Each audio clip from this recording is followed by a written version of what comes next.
Welcome to DPC Pediatrician. We're Dr. Phil Boucher and Dr. Marina Capella, two DPC pediatricians who are on a mission to share our love of direct primary care with you. Welcome everyone to another episode of the DPC Pediatricians podcast. We are excited today to talk about time off. This is a topic, a question that comes up so frequently in these DPC groups, not just among pediatricians, but among all DPC physicians. And that is questions ranging from, if I open my own DPC practice and I'm the one responsible for all of these patients and they can text me and they can call me, when will I ever get time off? Right? And then also a lot of people think, well, one of the reasons I want to go into DPC is because I don't want to work and be a slave to some health system for 5 days a week or even sometimes more. And I really want to have more time with my family and more time for self-care and just more balance in my life in general. So how do I protect time off during the week if I don't want to be seeing patients all the time? And so there can be many iterations of this question, but really the overarching worry is, how do I make time for myself and also make time to do the stuff that I have to do as a business owner and all of that within this DPC model? So Phil, I'm curious, you have a big family, I know you have other things you like to do besides just patient care. So how did you think about this question as you were exploring the option of DPC, and how have you made it work for you? I think for me, when I was starting, family life is really important to us, and we do have a relatively busy family. We have a lot of kids, but we try and stay as unbusy as we can. But I think one of the things was really making sure that we had good bookends of my time at work. And so I usually drop the kids off in the morning at school, and then I usually make dinner at night. And so like being able to work between those two were kind of like the bookends of how can I design a practice that allows me to do both of those things. And so when it came to designing the DPC, I mean, I think that was one of the biggest worries, is like, is this going to bleed into the evenings and the weekends? And are people going to be calling and texting all night? And how are we going to go on vacation? And all of those sorts of things. I think, as most things in DPC, it turns out that it wasn't as hard and it wasn't as big of a mountain as I thought it was going to be to climb. But when I went about starting, it was like, well, how can I give myself some protected time? I love, for example, that we have patients can schedule on their own. That saves us so much time and so much back and forth. And I highly, highly, highly encourage people to let patients schedule on their own, because they will do a much better job. They can buy a car from their phone. They can order sushi to get delivered from their phone. They can absolutely make an appointment from their phone, and that is what they want to do. But if they have a wide open schedule, then I'm kind of stuck always being available for them. And if we're saying these are our open hours, does that mean that they can go on and book an appointment at Thursday at 4:00 if I would really like to have that as a protected time? And so one of the things that I always tell people to do when you're going about designing your schedule is like, design the schedule and create blocks that you're available and create blocks that you're not available by default. And so that's worked really well for us, is like, we're open these hours, but if somebody just goes on to book their kid's checkup, they might not have Thursday afternoons as one of their options. And guess what they're going to do? They're going to find a different day that works for them when they see that availability. Like if you go on and you're going to order sushi or buy a new Honda Civic and they don't have red, or they don't have the salmon roll that you want, you're going to find a different option that works for you. Or then maybe you'll call and say, hey, do you have any red Honda Civics? I really want a red Honda Civic. But by and large, people will find a time that works for them. And so I always tell people, like, put those blocks in the schedule and then let people find a place that works for them. And I think that's the number one thing that has really helped us to make it so that we can have boundaries and have time off throughout the week, or dedicated time for like administrative tasks. What does it look like on your side when it comes to like the weekly schedule, rather than when I want to talk about vacation and evenings and those sorts of things, but in the weekly schedule, how do you manage that? Yeah.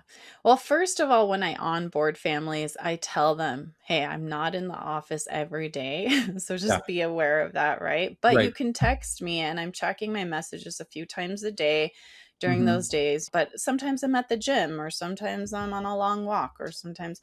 So I set that expectation really early so that families don't have an unrealistic expectation that I'm just going to be available Monday through Friday, typical working hours. So my current schedule is like Monday, Wednesday, Saturday. And I don't mind working Saturday because that way kids don't have to miss school and I don't have kids. Right. So I don't have to be at home with family on Saturday. And also I like being able to go shopping and get a haircut and stuff like that on days when not everybody in the world is trying to do those things, right?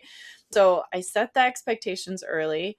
But also the days that I'm in a clinic, I am working, I'm seeing patients from about 9:30 to 6 p.m. So those are long days with like an hour break.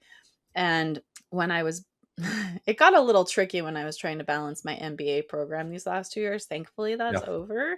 But generally speaking, those clinic days were devoted to seeing patients and were typically pretty full, sometimes with random gaps in there.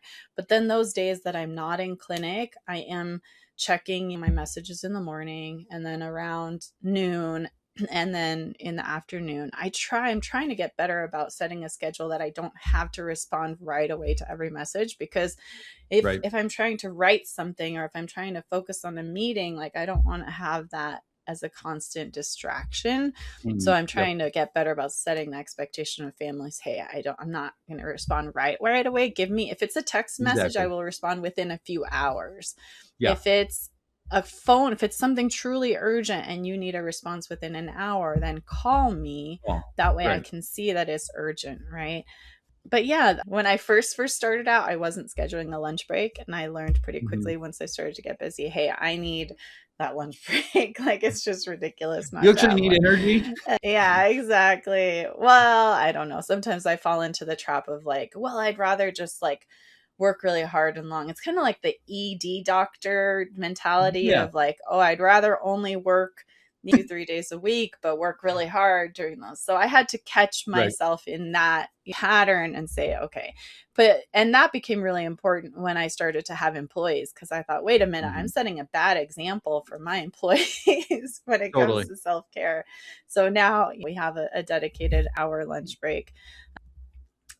Sometimes I have to block off time for meetings and things like that. And if I know far enough in advance, right, I have that. But basically my days off are set for like things like this, recording podcasts, meeting with my virtual assistants, doing other work that just takes time.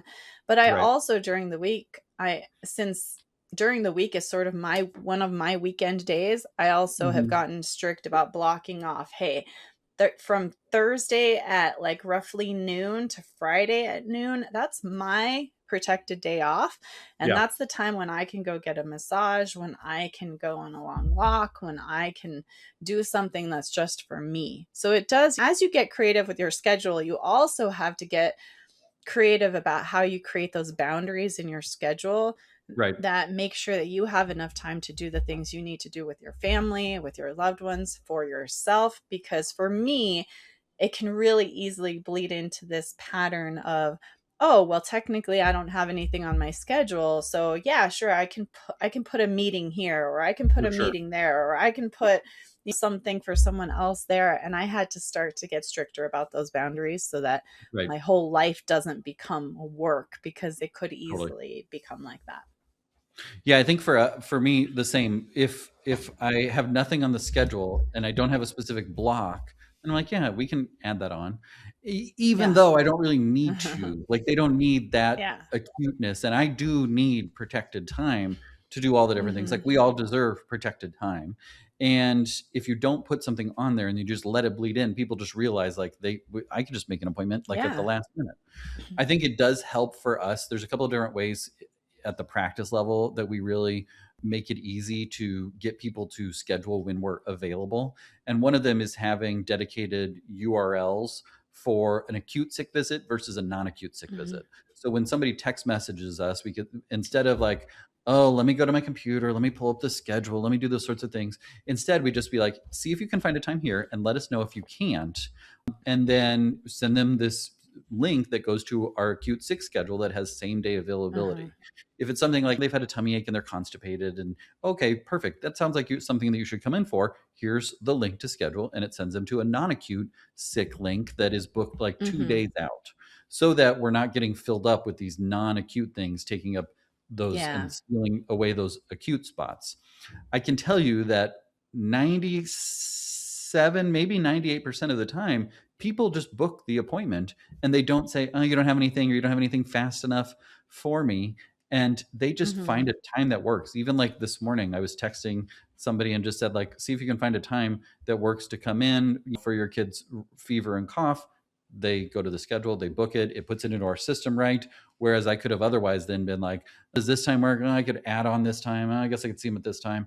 Like, you're playing Mm-hmm. text message tag back and forth. It's very inconvenient and a lot of unnecessary energy going to scheduling something that they can very well do themselves. Mm-hmm. So that also allows you then, if you kind of get into the habit of that, to put blocks on your schedule and say Thursday afternoons, I'm blocked out. Hey, I know that your kid needs to come in for constipation. Here's the link to schedule an appointment. They don't see appointments on Thursday then, and they pick Friday, or they pick Mm-hmm. next Monday, or they say, hey, none of these times work.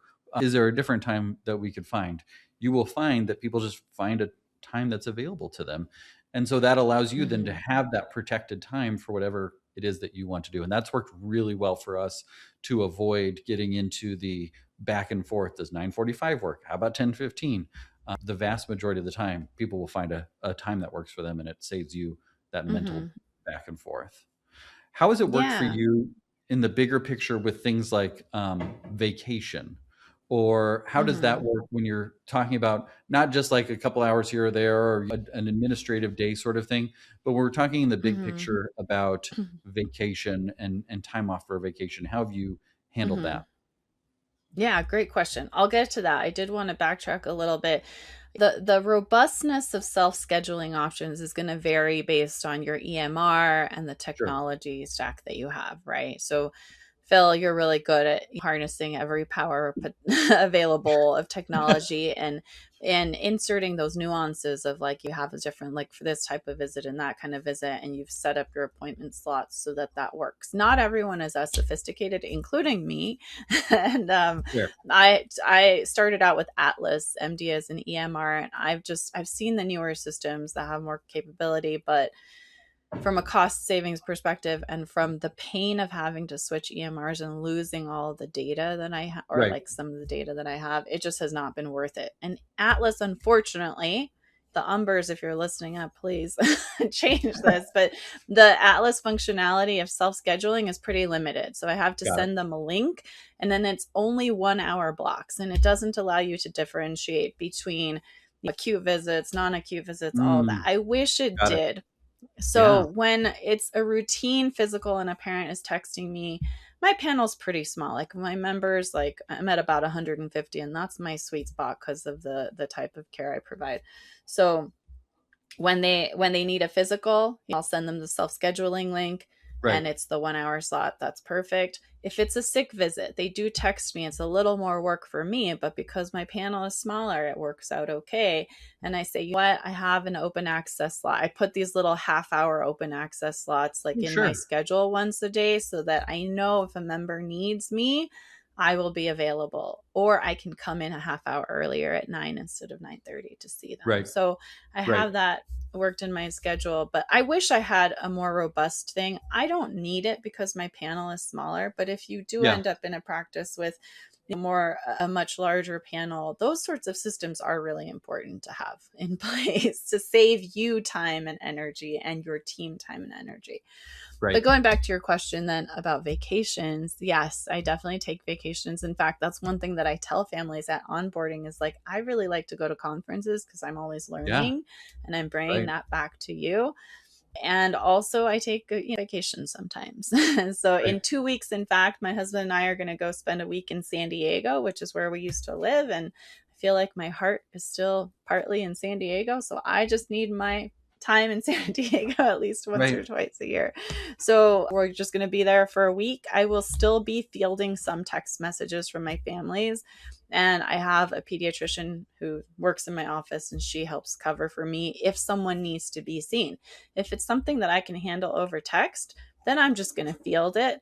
Now, I did 2 months ago go to South Korea. And when I went to South Korea, I could not be fielding text messages. And I said, Margie, Sure. I'm just going to have an auto reply for this, and you're in charge, and I will compensate you for that time that you're covering for me. So she Yeah. fielded everything for me while I was in South Korea for 8 days.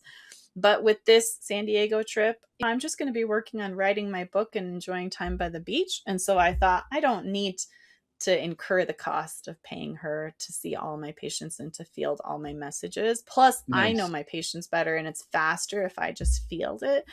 So for me, I decided that's what's right for that vacation. But definitely I take Very cool. vacations and I go to conferences, and sometimes I just make that decision on a case by case basis. Is this something where I need to be fully present, or where I just need to be off the clock and enjoying completely me time?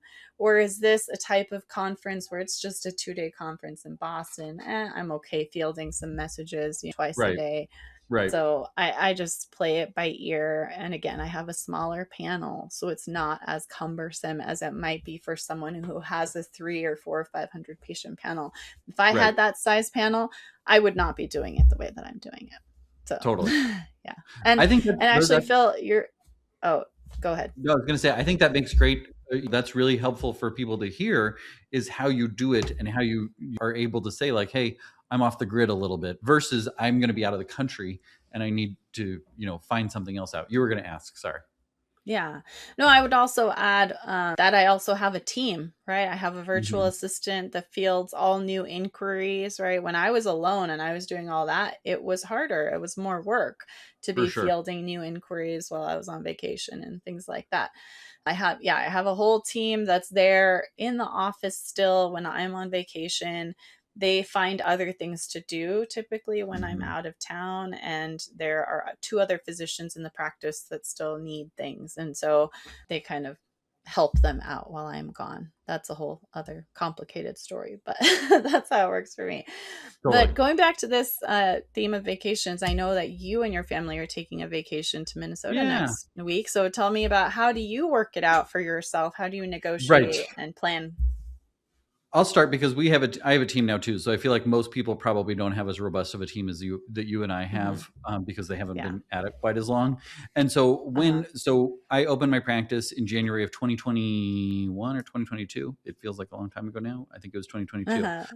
And we already had, like, before I even had planned this DPC, we had a vacation on the books for February of 2022 to go to Florida for a week.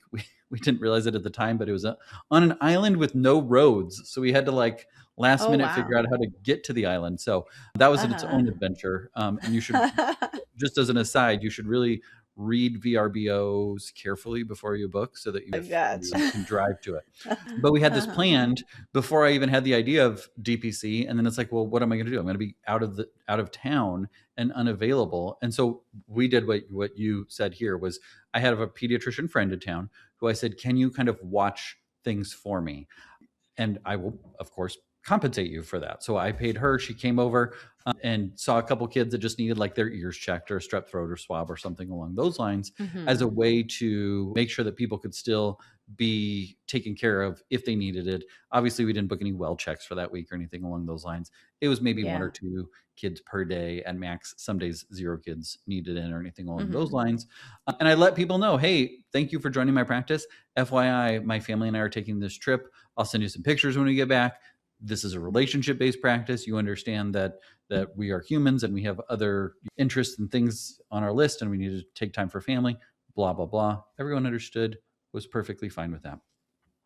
And so I think there are probably pediatricians in your community that are retired, that are working part-time, that would be happy to help you, or somebody that could help to manage things so that you can still go on those vacations, which you very much need and deserve. Now, absolutely.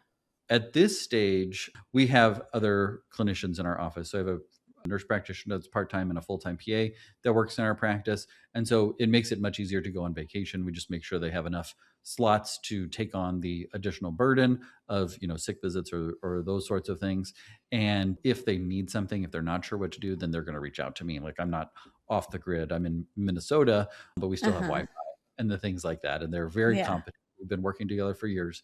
They know how I would do the things if they have questions. And so I doubt that I will hear from them. But if they do, then Mm-hmm. it was a legitimate reason that they reached out to say, hey, what would you do in these circumstances? I'm not quite sure that this hasn't come up before. And so I think that Yeah. that's very reasonable and appropriate and has allowed us to take vacations and have time off. I like to go to conferences too. Same sort of approach when it comes to conferences and things along those lines is just make sure Mm-hmm. coverage exists. And even from day one, you can figure out how to set that up so that you don't have to feel like I'm beholden to my phone for 24/7, 365. Mm-hmm. Yeah, yeah. And I will say, so for some people who just they don't have coverage near them, or they don't want to have to budget for that, or they can't in the beginning, right? You don't have to be available in the DPC model, at least as it currently is. You do not have to be available all of the time to your patients. In fact, I Right. think people in the internal medicine and family medicine DPC world do a much better job than us Mhm. pediatricians at setting those boundaries. I share Yep. my office with a lovely family medicine physician, and she just tells her patients, hey, I'm in clinic 3 days a week. And after 5 p.m., I do not respond to messages. And on weekends, I don't respond, right? Like she sets very clear expectations because she has kids and a husband and Yeah. likes to go skiing during the winter and do other things. So she just is very transparent. And if a patient says, well, I think there was one snarky patient one time that said back to her when she was explaining her model, she said, oh, because my body is not going to get sick after 5 p.m. on a Friday, right? And she said, well, this might just not be a good model for you. And Right. she is completely confident and in saying that of like, this is not everyone's cup of tea. This is not the right fit for everyone. These are my boundaries. And this, and also she explains it like, I'm human and I have, in order to be able to take really good care of my patients and to keep practicing medicine, I have to do it in this way. So I think Yeah, as pediatricians, we can learn from that and for not sure. have the expectation of 24/7, because you do not have to be 24/7. I Right. want to bust that myth right now. You do Totally. not have to do that to be successful in pediatric DPC.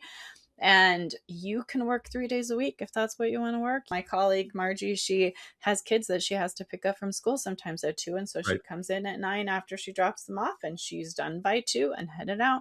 And Right. her families know that like that's her availability in the office. Obviously there are other times that she will bend over backwards and have the nanny take care of the kids in the evening while she's going and doing a home visit, right? But Right. these are very negotiable things that you get to decide for yourself. How much vacation time you take is completely up to you. You can Right. tell patients at onboarding, hey, when I'm on vacation, I'm not available. And that's what Dr. Jackson, the family medicine doctor, does. She goes to Europe. She's gone a couple of times. She's gone to a few places, and she just tells her patients, she sends out an email in advance saying, I will not be available during these times. This is Right. the urgent care, or this is what you do. And I think we need to understand that that is okay to do as well. But you have to be honest and transparent. Have that in your contract. Tell people ahead of time so they know what they're signing up for. So yeah, you can do it however you want is the beautiful thing. As we always say in DPC, right? When you've seen one DPC, you've seen one DPC, and you get to decide how much vacation time you take and how you manage when you're out of the office. Well, and I think that what you said earlier in the episode is so important, that set those expectations with families so that they are aware, Mm-hmm. and then it's not a surprise. And then they will Yeah. be like understanding, and they'll call and they'll be like, "Oh yeah, I forgot. I saw that email that she's out of the country," or that sort Yeah. of thing. Like that is very normal, and people don't just Mm-hmm. abandon their pediatrician over No. those sorts of things. And if they do, then they weren't probably the right fit for you anyways, and you're Yes. not going to make them happy no matter what you do. And even if you do Uh-huh. go to their house at 2 a.m. to give them a Decadron for their little bit of croup, they're still going to Yeah. be like, but they weren't available for me when I wanted that. It's not going to be a good fit at the end of the day, no matter what. So you can hold those Yeah. boundaries. And especially if you explain them and explain them and explain them, then parents will understand. And I think that Yeah. the fact that they're paying you a monthly membership fee does not mean that you are their personal pediatrician that will row in a Yeah. canoe to get to them to put a band-aid on their kid's ouchie. That's not the level Mm-hmm. that they're paying Yeah. for. Just like we go to a Exactly. pool It's a community pool that we pay a membership to go to, but that doesn't mean that I can go there at 2 in the morning. That doesn't mean I can take glass bottles in the pool. Like, there's still rules and expectations about what I'm allowed to do at the pool just because I'm paying to access the pool. And in the same way, you can share those boundaries and expectations with your families.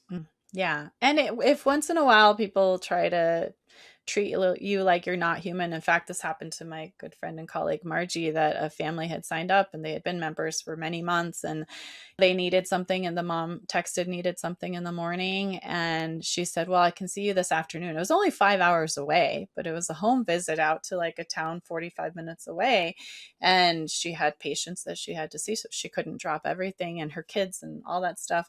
And the family ended up dropping because they wanted to be seen immediately. And I told her, good riddance. This was not a family that is going to have a healthy relationship with you over time.